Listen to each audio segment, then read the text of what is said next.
We love to talk about this issue about the MS-13 gangs. We love to paint immigrants as criminals. That is not the complete facts. And that is very offensive for me to see continuing to happen, is continuing to message this anti-immigrant agenda. There are lots of good immigrants. And then I hear this rhetoric, more DACA-like people. Guess what? DACA-like people are the people we need in this country. They've served this country, they've gone to college, they produce, and they contribute to the economy. So to put them into the same category is completely offensive. What? Bro, what are you talking about, man? Now, I happen to know about some of these people who come over and seek asylum. Why? Because I represented a family, an unaccompanied minor, when I was an attorney on a pro bono level, and I had to go find his mom, who was also in detention. Now, it is extremely hard to get asylum. It is very hard to get asylum.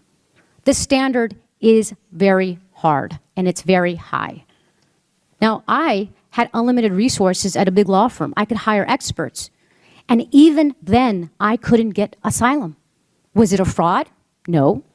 Did she and they get protections? Yes, under a different category. It took years.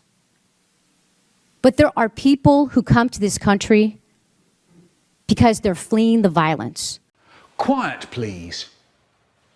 No need to shout. No need to yell. No need to have a riot. Shut your eyes. Take a deep breath.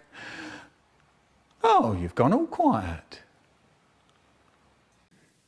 In my particular case, they already killed one of her sons. Guess what? When one of your children is killed and you have one left, you are going to run. You are going to try to seek safe haven.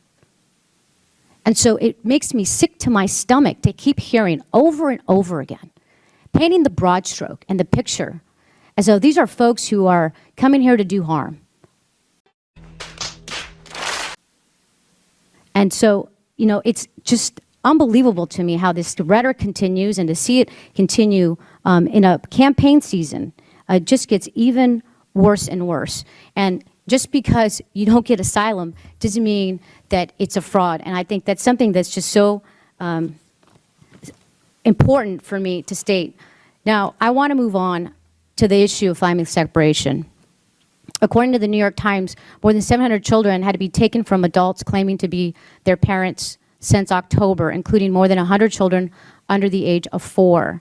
Secretary Nielsen disputed this figure at a May 15th Senate Homeland hearing. She said that the 700 children figure was an HHS number and not a DHS figure.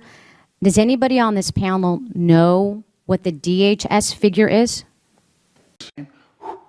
Till it's cool, just cool, into the mouth. Nice. We can, for the record, get back to you with the actual number of people who were in CBP custody and was either unable to determine whether there was a familial relationship that we could prove and were comfortable with, or somebody was prosecuted under the having crossed the border illegally, and then that caused a family separation. We can get back to you and give you the exact number.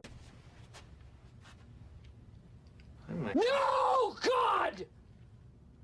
No, God, please, no! No! No! No! For that. Okay, and let me tell you, it is hard for some of these families when they're fleeing violence and they're leaving their country. They're not exactly saying, oh, let me go look for documentation so that I can prove this is my child. I had a hard time in my own case having to find people there on the ground to get the documents that we needed to make a case. Right? People are leaving because they're in distress, because they're facing violence and they're fearful. Right? It's not generally something they're thinking about before they take off. How do I prove this is my child? I'll tell you right now, if I had to go find something to prove my relationship with my mother, it'd probably take me a little while. I still love you.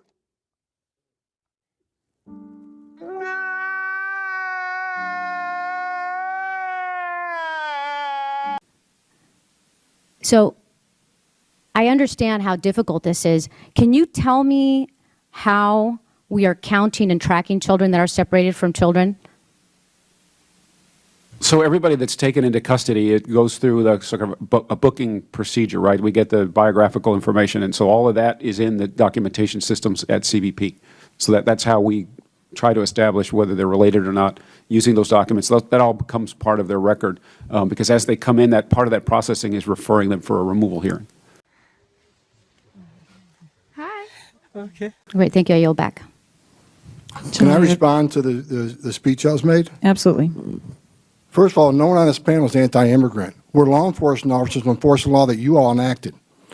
So to sit there and say that we're anti-immigrant is just wrong. We are enforcing laws. If you think it's okay to enter this country legally and they shouldn't be arrested, that's just wrong. The laws clearly state enter the country legally.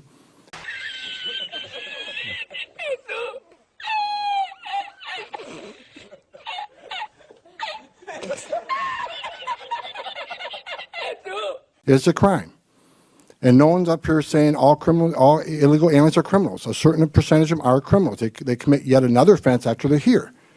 I've said many times, I certainly understand the plight of these people, and I feel bad for some of these people, but I have a job to do. I have to enforce law and uphold the oath that I took to enact the laws enacted by you, Congress.